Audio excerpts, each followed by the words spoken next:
The Man of Steel is full of surprises. Here are some weird powers you didn't know Superman had. Once upon a time, Superman could shoot a mini version of himself out of his hand. He can't do it anymore, which is unfortunate, but it was fun while it lasted for everyone but Superman. Let me explain. This was a story from 1958, Superman Volume 1, Issue 125. Eons ago, an unspecified alien race crashed their little spaceship on Earth. Superman eventually found it, but the second he touched it, it exploded. It wasn't until Superman attempted to stop some criminals a little while later that he realized all his powers, except his invulnerability, had disappeared. But to his surprise, he had gained a new power, a tiny little Superman that would shoot from his hand whenever he wanted to use his powers. So instead of Superman just using his heat vision, an extra step was added, and he first had to throw out the mini him to get the job done. The mini Superman appears to act on the command, either spoken or mental, from Superman. The people of Metropolis and around the world loved Mini Superman. They think he's the bee's knees. Superman, on the other hand, while he thought the little guy was neat at first, he was getting tired of him pretty quick. See, Superman couldn't do anything. When the little guy was out saving the day, Superman was left on the sidelines feeling pretty useless, and we all know how much he likes to help people. As much as the comic is fun, it also delved into the emotional side of Superman grappling with the loss of his powers and how that makes him feel as a hero. Eventually, the little hero does disappear. A kryptonite meteor was headed towards Earth, and Mini Super directed it away from Superman by physically forcing it away, causing him to disappear forever. Once the mini hero was gone, Superman, much to his relief, gained all of his powers back. I will admit, this is my favorite random Superman power, and I wouldn't mind if it eventually made a comeback. Superman's ability to turn invisible and intangible by vibrating his molecules fast enough makes enough sense that I'm just not gonna question it too much. A notable time Superman used his super speed to turn invisible was in Superman the Man of Steel 110. He's invisible because he vibrates so fast that light just doesn't hit him. Superman showed off his intangibility in Superman Volume 2, Issue 175 during a fight against Doomsday. The villain couldn't lay a hand on the hero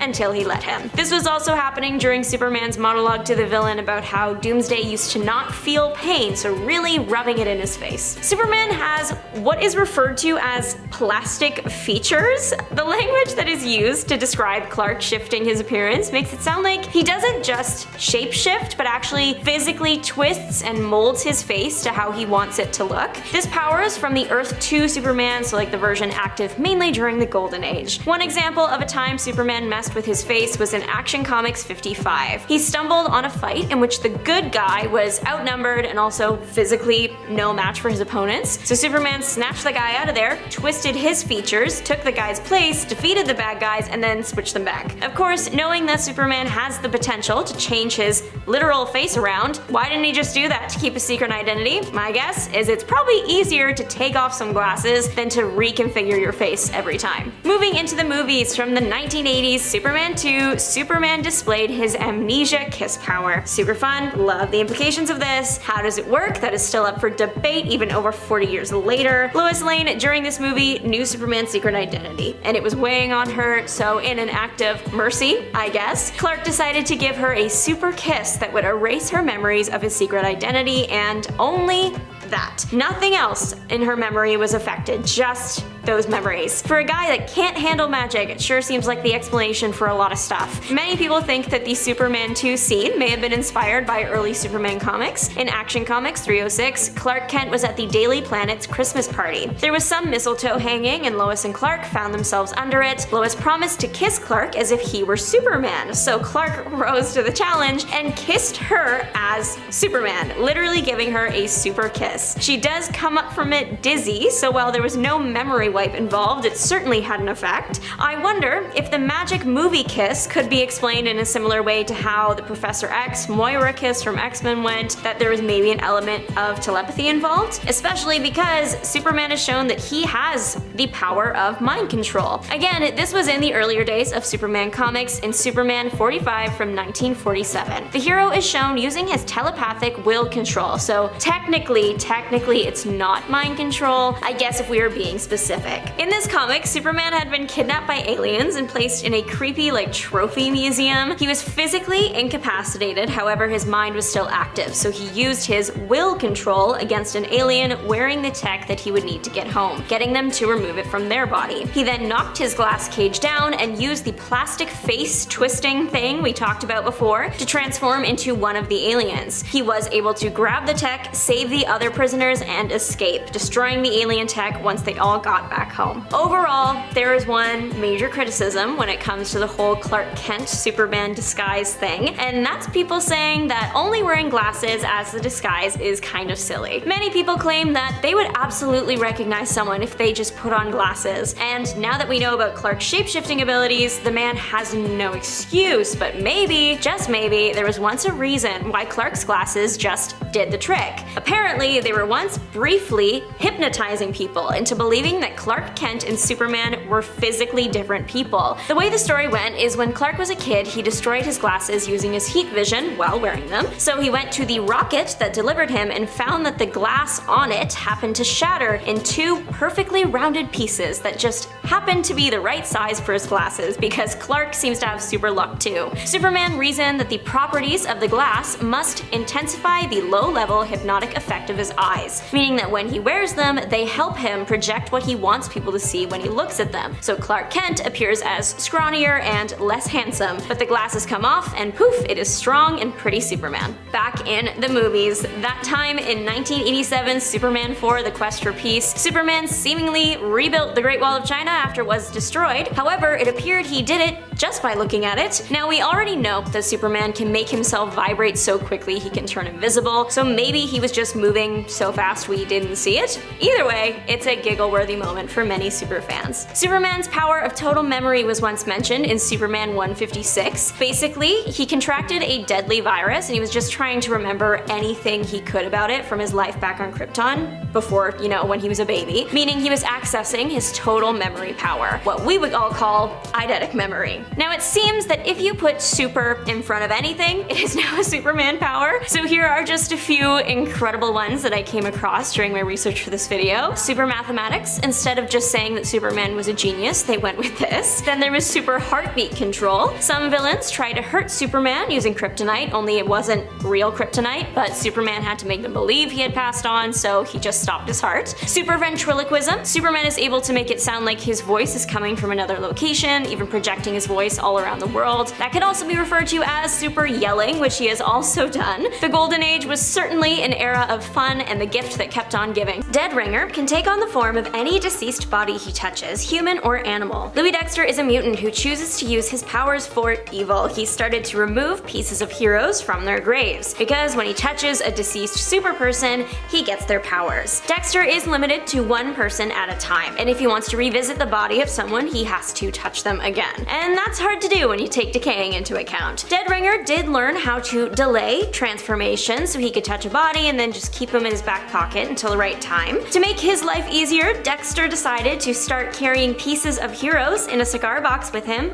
Disgusting. I do have some questions about the threshold of this guy's power, just because he hasn't appeared a lot. Could he ever become someone that regenerates? Like, if someone were to be revived after he touched them, would Dexter change back into himself? I want to know. Cod-Piece, like many Doom Patrol villains, started out with an unserious, satirical, or just ridiculous premise, and then the writers took that and came up with a serious, genuine backstory to justify the choice. The creator of Cod-Piece, Rachel Pollack, was asked to do a one-shot for the Doom Patrol series. She got creative and pulled from a hero, Green Arrow. She said during an interview with Fortress Comics that she was intrigued by the idea of Green Arrow's single quiver holding dozens of different types of arrows, and thought that the absurdity of that would make a great parody villain. The adult themes in Doom Patrol then inspired the stroke of genius that was Cod-Piece, because that's a real accessory that has been used by men for hundreds of years for the same area as his weapon. The thing has lots of features. Most interesting to me is the retractable boxing gloves. Cod-Piece's serious background to justify him wearing this is one time a girl told him she didn't want to go out with him because he was short, and he's not the sharpest fork in the drawer, so he assumed she was talking about something else. Cod-Piece is as powerful as he is ridiculous. Calendar Man is one villain that did a full 180 in terms of his aesthetic over the years. When he was first introduced way back in 1958, he wore lots of over-the-top costumes and color. As the years went on, the character character was reimagined to fit in with the modern Gotham's gritty streets. No matter what, Calendar Man is obsessed with the calendar, days of the year, the seasons. In his first appearance, Calendar Man was pretty run-of-the-mill. Most of his power just came from his costumes, like he wore a sun-themed costume and it produced heat. The 1970s gave the villain a supercharged eye. He was able to shoot lasers out of it, powerful enough to destroy the Batcopter. The most powerful version of this character is the one active today. This Calendar Man ages with the seasons, passing away in the winter and reborn in the spring. He can speed up this process by artificially speeding up the seasons, which gives everyone else weather whiplash. Calendar Man became one of the most powerful characters in the DC canon for Batman Superman issue 22. I can't say this name. It's Mr. MXYZPTLK.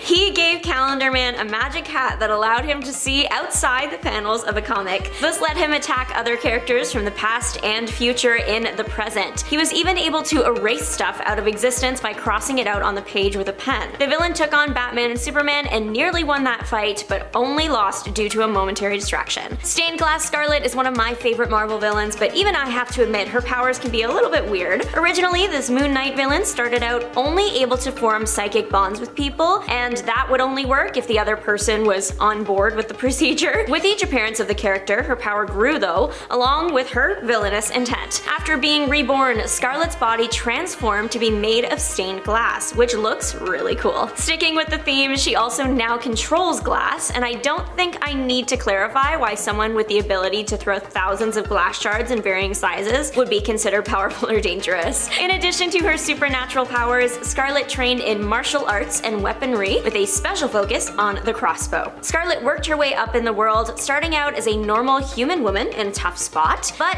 to becoming a young god. Moon Knight issue 8 from 2022 explained that people started to worship Scarlet and tell her story, which led to her becoming a god. Ratman has haunted my nightmares since I was a child when I saw him in an episode of Martin Mystery. He is still scary to me years later, and that's a power that you can't take away. Ratman started out as Al Rizzo, and yes, that is his real name, it was 2004. Al Rizzo was a janitor for a lab. One day, a rat-based formula was spilled into a vent that just happened to lead to Al's bed. Al absorbed the formula and it mutated his body into a giant rat. He has all the abilities rats did, but now on a larger scale, so the ability to chew through anything and collapse his spine. As Ratman, Al's saliva can make people pass out, and if you're bitten by Ratman, you will also turn into a grotesque rat creature. So he went around attacking the scientists that developed the formula, turning them into rats. The hero of the show, Martin, was able to develop an antidote and turn Al Rizzo back to his human self. But even years down the road, Ratman still terrifies me and I can't look at him. Killer Frost is known for her ice powers. Now, power over cold ice, it's pretty common in the world of comics, but what makes her unique are two things. A, if she hits absolute zero, she freezes solid, technically suspended animation, and obviously she isn't immune to her own cold because why go with the option that makes sense? And B, Frost has discovered a way to freeze someone's reason, and this even worked on Superman. The cold apparently causes a brain fog that can turn the victim into Frost's pawn. Now you might be wondering why Superman didn't just use his heat vision. He did try, it's just heat doesn't have much effect on her. I mean, if her weakness is going to be extreme cold, why not make extreme heat a strength? This fight with Superman took place in DC Comics Presents 17, and with the help of fellow hero Firestorm, the pair were able to make the room so cold, Frost froze. Now this was all about the version of the villain introduced in the 1970s, but the character has been reimagined for modern audiences plenty of times in the comics and for the screen. Ego the Living Planet is really weird when you think about him too hard. There are a lot of things that we just accept as comic fans. I mean, if you don't, your sanity will be hanging on by a thread or totally gone. But when you really think about it, what do you mean there's a living planet that can read minds, or that said planet can move at almost the speed of light and devour other planets as a means of survival? That's weird when you think about it. Also, Ego once fought Alter Ego, another planet which is an eviler version of him, with just overall bizarre. Styx and Stone have very different origin stories but are now connected for life. So Styx was homeless and Stone was on a team of scientists doing experimental cancer research. The team of scientists were offering compensation for anyone willing to be experimented on, so Styx signed up. Stone had a theory that he was prevented from testing because it would be unethical to test.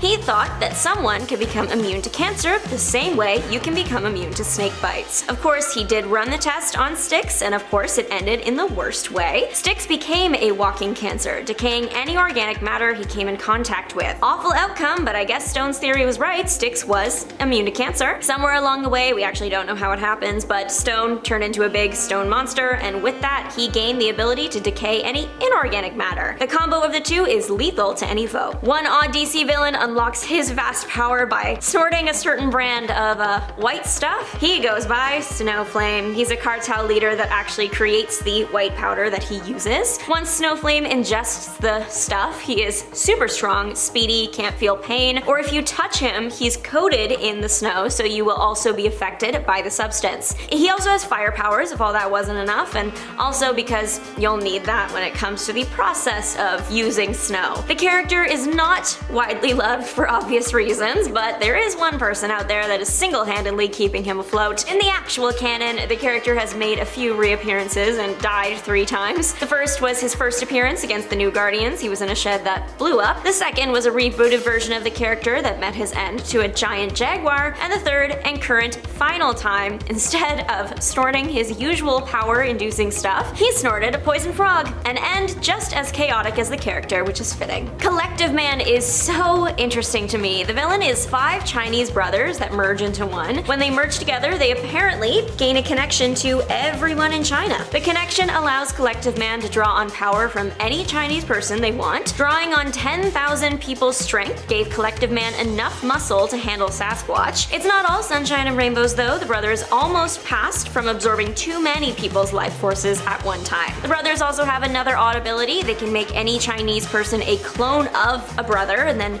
merge with them. They have a hive mind, meaning they can mentally speak to each other, plus they can also just teleport to where their brothers happen to be. The brothers often fought the X-Men when the X-Men were in town to look into Zorn. The 5 made it very hard to do so, as they created an army of themselves to attack the X-Men. Oh boy. When it comes to Powergirl, her powers are odd in the way that they are restricted, let's say, or at least how they used to be restricted. Specifically, we're talking about her power of invulnerability here. She can't be harmed by anything really, because, well, invulnerable, except sometimes natural materials? So I'm pretty sure that, like her Atlantean heritage, which was also a thing at one point in her origins history, seriously, this happened, you can look it up, this restriction and weakness was also retconned out of existence, but there was a time where if Powergirl got into a fight and someone threw a stick or a stone at her hard enough, it could literally break her bones, as this was her one vulnerability. Very strange. What do you think are some just like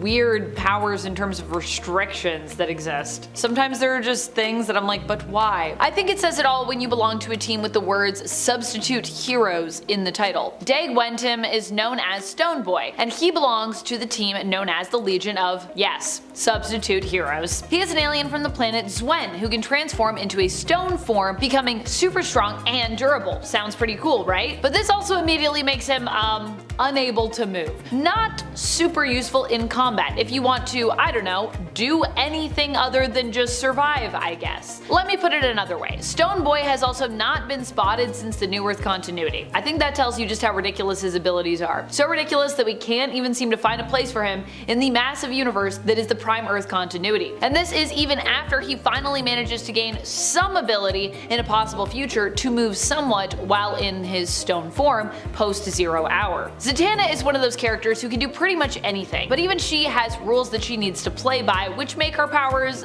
kind of a little weird. Case in point, her powers allow her to cast magical spells, and she can do almost anything with those magical spells. Magic is wild in the sense that, yeah, you can do anything you can really imagine, or anything there's a spell for at least, but at the same time, it's not necessarily something that's easy to do. It has taken, dedication, focus, willpower, years of training, and a natural aptitude for Zatanna to get where she is. And even then, she still has to say all of her spells backwards apparently. Although this might seem like a weird restriction on paper, and yes, you're right, it definitely is. With Zatanna in Justice League Dark, we'd actually learned that the reason that she has to say her spells backwards is because magic, being naturally wild, had to be tamed in some way by rules on Earth. And so that is just one of the rules that was used to prevent it from becoming too chaotic and disrupting the balance in the world. Funny Man Man is an odd superhero who historically is actually pretty significant, despite how weird he may seem. He's not just powerful for how much of a goofball he is powerful in a historical context, which I think means he deserves a spot here on this list. Funny Man was a creation of Jerry Siegel and Joe Shuster after they left DC and they began what would become an epic and a long-time legal dispute over the rights to Superman. It's very interesting. If you haven't looked into it, highly recommend. A very fascinating part of comic book history. And honestly, rightfully so. They felt they weren't being fairly paid their dues, and we figured that out, and now that's also why they're always credited whenever we talk about Superman. Siegel especially was passionate about getting the rights back. After leaving DC, they reconnected with former DC editor Vin Sullivan, who had started his own comic book company, Magazine Enterprises. Jerry and Joe tried to recreate the magic of Superman, but this time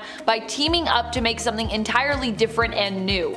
Funny Man. Celebrating their love of comic book pranks and humor, Funny Man was comedian Larry Davis, who after a publicity stunt gone wrong, ends up actually catching a real-life criminal and decides to just become a bona fide superhero, cause why not? Using his jokes and his funny pranks to apprehend and stop criminals. A wacky idea that sadly did not end up panning out in the end, as the character only lasted, sadly, 6 issues. Oh no. Funny Man didn't have any powers, but he was miraculously and comically good at stopping villains with his antics, and sometimes also did this by accident. Elasti-Woman. I love Rita Farr. She is just one of the members of DC's Doom Patrol. In the show Doom Patrol, Rita might struggle to utilize and control her powers, still afraid of them and honestly of her appearance while using them, as well as becoming permanently stuck in her creepy elastic form when she uses it. But in the comics, Elasti-Woman has actually learned to master these abilities. Rita gained her powers while she was a Hollywood actress and was working on a set in Africa. She was exposed to volcanic gas, which allowed her to change the size of her body and her limbs at will, also having the ability to stretch her limbs out. John Byrne's interpretation of the character was also able to alter the size of objects as well, just by touching them, and the current Primer's continuity version of her also has shape-shifting abilities. I also feel like DC's Doom Patrol television series just does like an amazing job of capturing what shapeshifting or what stretching powers would be like in real life, and how they would actually be really scary, like the whole horror and body dysmorphia aspects that probably would come with that. So if you also haven't watched Doom Patrol, you should go do it. Crazy Jane is a member of the Doom Patrol as well, and honestly that is just a great team to look at if you want to find some superheroes who are quite powerful but also super weird. Jane is no exception to that rule, of course. She's kind of like Marvel's Legion, who actually appeared only a few years before Jane made her debut over at DC Comics, first appearing in Doom Patrol issue number 19 in the 1987 series created by comic book writing legend Grant Morrison and masterful artist Richard Case. Crazy Jane is Kay Chalice, who within her has at least 64 personalities, each with their own personas and their own power sets. The challenging thing is that Jane often struggles to find balance with the various personalities residing within her and has demonstrated various levels of control over them. Wildcat initially was boxer Ted Grant, who didn't actually have any superpowers, but instead had amazing fighting prowess. However, over time, as sometimes does happen, he would also gain powers via, well, a curse. It doesn't even sound like a curse based on actually what it did for him. It gave him resurrection powers, but with a weird, oddly thematically fitting limit in regards to his number of lives. He only gets 9 because he's a cat. Get it? He only has 9 lives. Probably one of the strangest but also most powerful heroes out there, honestly, is Metamorpho. Metamorpho made his first appearance back in 1965 in The Brave and the Bold issue number 57 and has also been known as the Element Man in the comics. He has a very unique and interesting power set that allows him to transform his body or his body parts into any element. This also gives him a pretty unique look as well. Metamorpho isn't the only hero to exhibit these powers though, and at one point we also had Element Girl.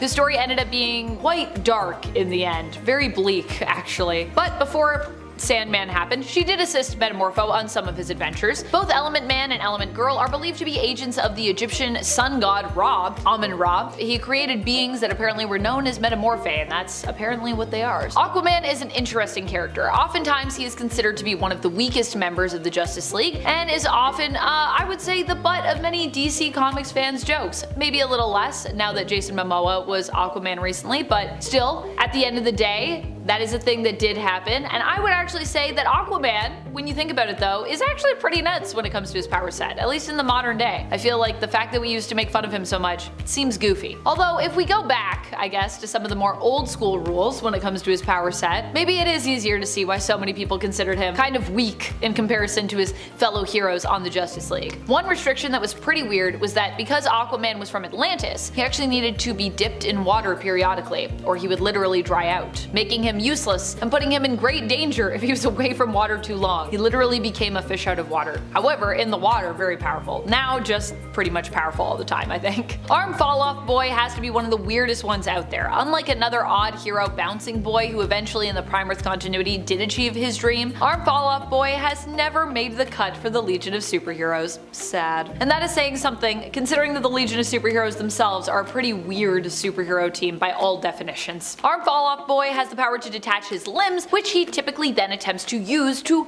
beat his enemies with. And I mean, it is pretty cool that he can like remove his limbs and survive that, but it's also less cool that really all he does from there is like use his arm or his leg as a weapon. Especially as this means now he has like less limbs to actually move around with and use in combat. It's really pretty silly. And so is the onomatopoeia that often is used to describe the sound of his power, which I love. It is plorp. So satisfying, but also very disturbing to read on a page when someone removes their arm. Dead Girl was a mutant with light blue skin, spooky powers, and dreams of fame. Though she appeared regularly throughout the end of X-Force's original run and its continuation, X-Statix, she was constantly overshadowed by her teammates. I can't think of a better way to prepare for Halloween than by chatting about this girly. Dead Girl first appeared in X-Force 125 in 2002. X-Force members Orphan, You-Go Girl, and Anarchist went to a graveyard to officially recruit Dead Girl into their ranks. Like a good, undead character, she arrived at her first mission wearing tattered clothes and a rope for a belt, so undead casual. However, it was suggested that she was purposely trying to scare her teammates. Though she recounted her past for the team, Dead Girl did not tell them her real name. When Dead Girl was alive, she was an aspiring actor but fell in love with a man who eventually took her life. Her mutant powers manifested when, after the passing, she regained consciousness in a cemetery and realized that she could communicate with her dead cohabitants. The spirits lured the life taker back to the cemetery for her,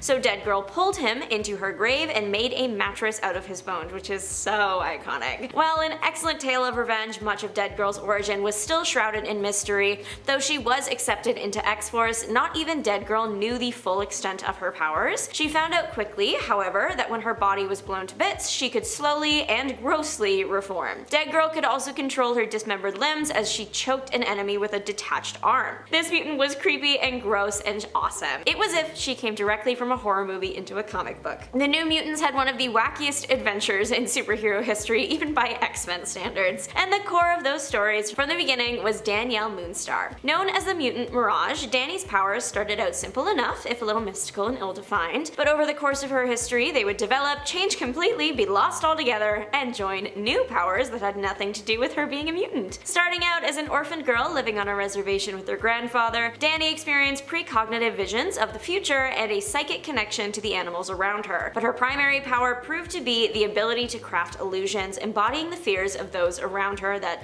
seemed terrifyingly real. While her psychic connection with animals came in handy alongside her teammate Wolfsbane, who could assume a lupine form, Dani took the name Mirage and honed her ability to craft illusions as her primary weapon. Doreen Green, aka Squirrel Girl, is not a typical superhero. She has a unique ability to communicate with squirrels and possesses the agility and strength of her rodent friends. Her seemingly bizarre powers have made her the subject of many jokes, but don't underestimate her. Squirrel Girl has repeatedly proven she's a force to be reckoned with. She has defeated some of the Marvel Universe's most powerful villains, including Thanos. Her unconventional tactics and problem-solving skills have earned her a dedicated fanbase and a reputation as one of Marvel's most enduring and compelling heroes. The world's smartest person with a huge red dinosaur for an ally couldn't be better. Young superhero Luna Lafayette, aka Moon Girl. With her array of gadgets, her bizarre inhuman ability, and her vast intelligence, Moon Girl has the brains to outsmart just about anyone. Primarily aided by her genius-level intelligence when fighting bad guys, Lunella is the smartest person in the world despite her youth. The 10-story tall beast called Devil Dinosaur assists Lunella in battle. Devil Dinosaur possesses human-level intelligence, sharp claws, and a vicious bite, making him a formidable formidable ally. Moon Girl's inhuman ability allows her to swap minds with Devil Dinosaur, but it's not entirely within her control. Several things can trigger the mind swap, such as stress, anger, or hunger. Additionally, they will spontaneously switch brains during the full moon lunar phase. Lunella carries a variety of tools and gadgets invented by herself to aid her heroic pursuits. These devices include a spring-loaded boxing glove and a taser, all bizarre but certainly functional. Every Marvel fan knows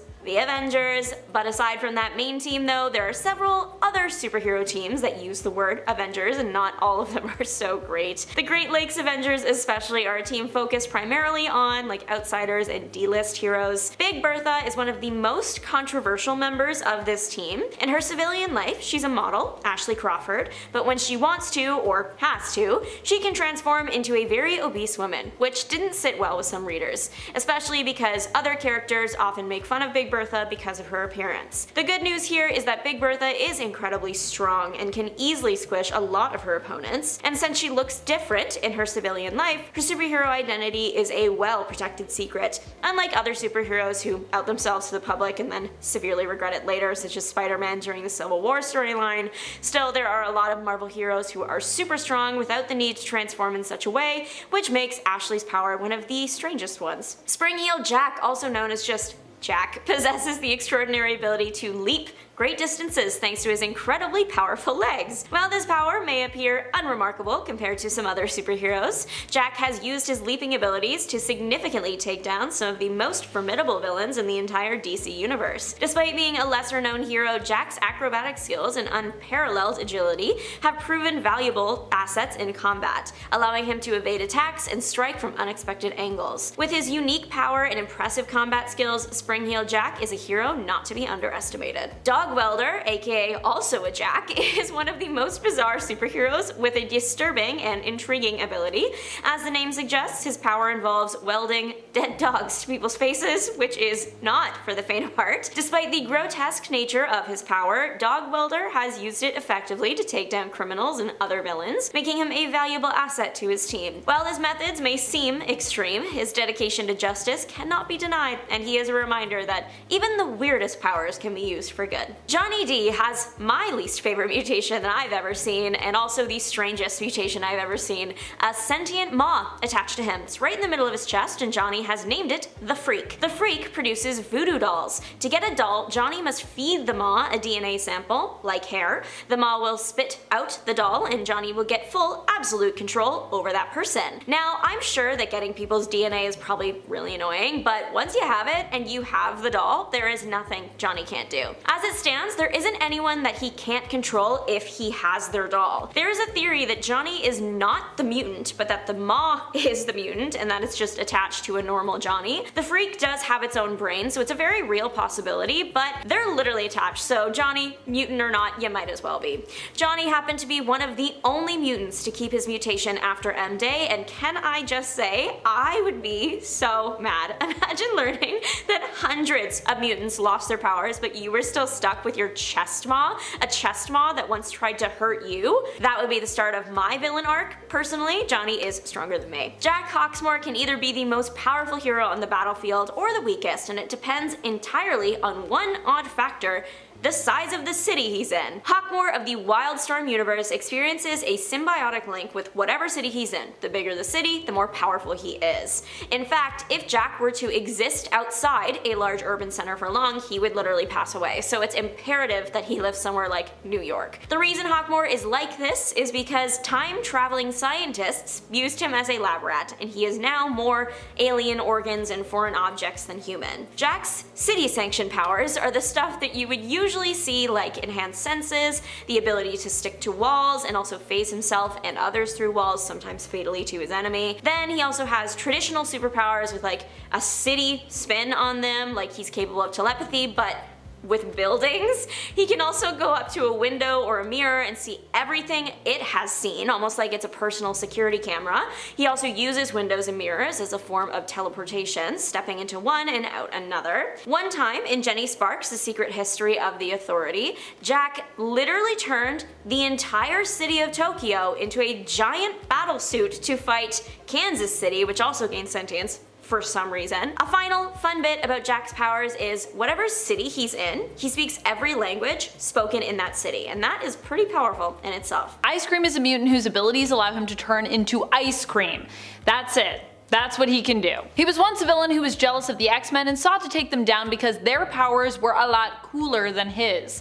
He felt that the X-Men made him look bad, running around doing cool stuff with all their cool powers. Admittedly, I think I would agree with him. However, how he thought he was going to take down the entire X-Men team with powers that simply allowed him to turn into ice cream, I do not know. Needless to say, it did not go well for Ice Cream in that endeavor. Is Ice Cream the villain with the weirdest powers? Let me know other villains that you feel like have very bizarre, unexplainable powers. It's time to get into some of the weirdness that is the Great Lakes Avengers. Being that this isn't the mainstay Avengers team, they are about as strange and in some cases unimpressive as you'd expect. Doorman is one of the members of the Great Lakes Avengers. As lackluster as his name is, his power can sometimes be very useful, but the issue with it is that it's so specific. So finding the right and best way to utilize it can be challenging. Although to his credit, I'd like to say that Doorman does a pretty good job with how and when he uses his powers. Doorman's powers allow him to create in essence a doorway to, or a door between adjacent areas that are separated by a wall. So he's kind of like a moving portal, which can be useful in some cases and much less useful in others. Chamber is a weird character, but also a beloved character. Like many weirdos that I love to talk about, Chamber is also a mutant. His name is Jonathan Starsmore, and while he may actually have the potential to be considered Omega level, that doesn't make his powers any less weird, let's be real. His power relates to the fact that he is actually made of pure psionic energy. When his powers first manifested as a result, they blew a massive hole in his chest and his face, blowing off his jaw. While many people would be immensely harmed or even killed by such an occurrence, Chamber was not. Jono, as a result, no longer needed to breathe, eat, or drink, and his blood even did not need to course through his veins to keep him alive. As such, he is typically seen with a scarf or some other clothing covering the lower half of his face, and he communicated telepathically as his jaw was blown off when his powers first emerged.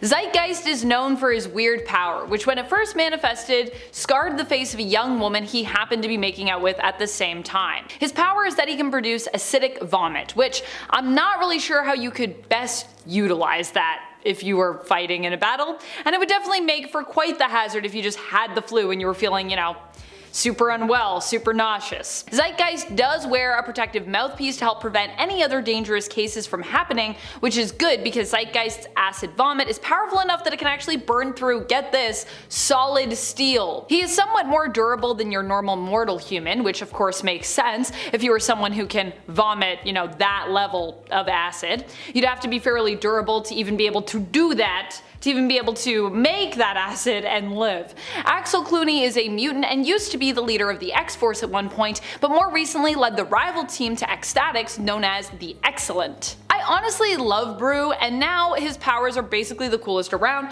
but for a while there he wasn't really the coolest per se. You see, Brew may be a mutant, but he's also part of the Brood, so his mutant superpower was actually nothing quite so exciting as some of the others that are out there. Brew's mutant power and mutation actually made him compassionate, which for a Brood is actually a superpower really, as Brood don't really feel compassion, empathy, or sympathy like humans do, but for an X-Men, well, it's a little less impressive. It should be noted though that even though it doesn't sound impressive for a Brood, compassion is, like I said, it's pretty amazing to have as an ability, as Brood are typically unable to feel this emotion at all. And currently, Brew is also king of the Brood, so hey, there's also that. Penance was once the hero known as Speedball, who is now back to being Speedball again actually, thank goodness. His real name is Robert Baldwin. Baldwin decided to change up his superhero appearance and name following the instigating event that led to the first superhero civil war.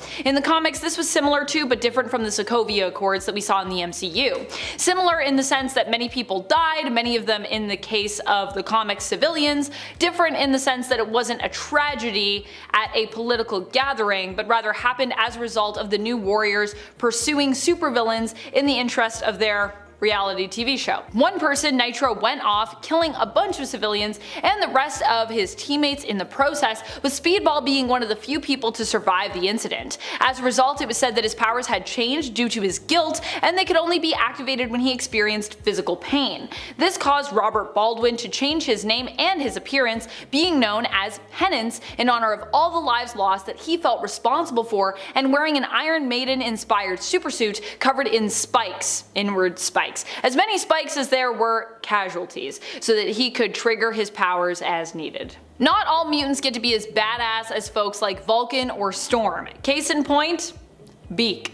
Although Beak as a character is admittedly pretty cool and pretty brave, his mutant power is more of a physical mutation, which means that he is evidently not considered a favorite for many X-Men fans out there. Beak's powers, if you can call them that, leave him resembling a bird and also make him built like one, but initially in the comics he couldn't even fly. Beak has since figured out how to fly, or rather glide somewhat, but even still he can really only go very short distances, and even going short distances he doesn't really have a ton of like tactical flying skills to speak of either. Like, he's no angel, you know? Fortunately though, Beak is still a really likable person and character, so he doesn't often need to rely on his mutant powers to be of use. Big Bertha. Oh boy. So Big Bertha can basically transform her body, adding mass, weight, and height as needed, and even controlling where the added mass goes specifically in regards to her figure and the added weight's distribution, which doesn't sound too bad on paper, right? But then the other part of it is that Big Bertha is actually Ashley Crawford, who was originally known for being a thin, tall runway supermodel. Ashley of course can transform from bigger to smaller as well, but to do so she actually has to vomit. I think you can see how this is pretty problematic, to put it lightly. More recently in the comics, Marvel tried to redeem the character and her power set, but needless to say, it's likely for this very reason that we haven't really seen Bertha around in the comics for some time. Tag is definitely one of the weirdest superheroes out there when it comes to his abilities. He is Brian Cruz, a mutant whose powers allow him to tag someone psionically, inciting a telepathic urge to either run away or run towards someone. Yeah, he's basically the game Tag incarnate. He could use his powers to tag multiple people, but if making them emit a psionic signal that encouraged others to run away from them, the range would actually top out at about 100 meters away. Then the urge for people to run away would just simply stop, so it's also got weird restrictions, to be honest. I mean, I guess you gotta have restrictions somewhere, right? Phantom X has to be one of the weirdest characters in all of Marvel Comics. He has a lot of powers that are strange, but one of the strangest is that his nervous system can turn into a flying ship. Yeah, it can turn into a flying ship. His nervous system also has a name and also even has pronouns. She is known as Eva, which is technically an acronym. Eva can separate herself from Phantom X and turn into a ship controlling herself, so she can fly herself around. And Phantom X can also sometimes control Eva, but it requires a lot of focus for him to do that. At first, she's not sentient, but can become a separate entity still, but as time goes on, she evolves and she changes. And even at one point when Phantom X seemingly dies, she herself turns into a humanoid being and does end up developing sentience. Eva also seems to have a symbiotic connection to Phantom X in the sense that if she is hurt, Phantom X can typically feel it. However, while she is separate from Phantom X, this means that he doesn't actually have a nervous system himself. All in all, Eva seems to be one of the weirdest powers, one of the weirdest things that I've just ever heard of. Not just within Marvel, but within maybe all of comics.